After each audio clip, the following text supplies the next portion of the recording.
Alors, vous savez que je cite très souvent le chapitre 31 de Ésaïe, mais dans le chapitre 31, il y a certes un développement sur la Nouvelle Alliance, et dans ce même chapitre, il y a référence à la Vierge d'Israël, Betoulat Israël. Donc on a à la fois la notion de Brit, l'alliance, et de Betula, la Vierge, dans le même chapitre, Jérémie 31.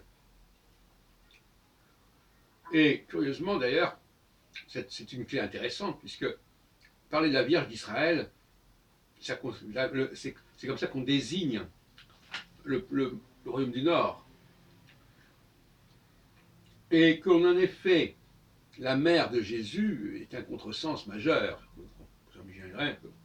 Il s'agit en réalité d'une prophétie qui dit que le Messie sortira de la Vierge d'Israël, c'est-à-dire sortira du royaume d'Israël, pour ceux qui étaient dans ce camp-là. Et qu'on ait compris que ça voulait dire que le Messie sortirait une vierge, comme dans le chapitre 1er de Matthieu, on dit non sur un certain nombre de délires.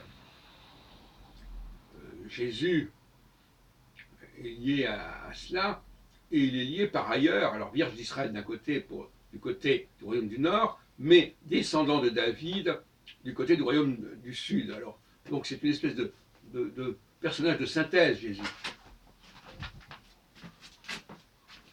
Si on ajoute en plus le personnage de Cyrus. Et c'est pour cela qu'on a fait de Jésus une sorte de demi-dieu, pour qu'il ne soit pas... parce que finalement le Messie n'est pas censé... Alors il y a une contradiction là, une tension intéressante. Il y a ceux qui pensent que le Messie est sorti des Hébreux, et avec Cyrus, on va au contraire vers un modèle où au contraire le Messie vient de l'extérieur du monde hébraïque et vient sauver le monde hébraïque. Avec Moïse, mais aussi quelque part avec Jésus, parce que Jésus c'est quand même pas un Hébreu comme les autres. Hein, c'est un demi-dieu, ou c'est le Fils de Dieu, et en ce sens-là, il n'est pas à mettre dans... Donc il a quelque chose d'étranger au peuple hébreu, et c'est ce qui fait ce qui le définit. Donc il est à la fois, dans certaines thèses, il faut qu'il soit sorti des Hébreux, de l'autre côté, il faut qu'il ne soit pas sorti des Hébreux. Allez savoir.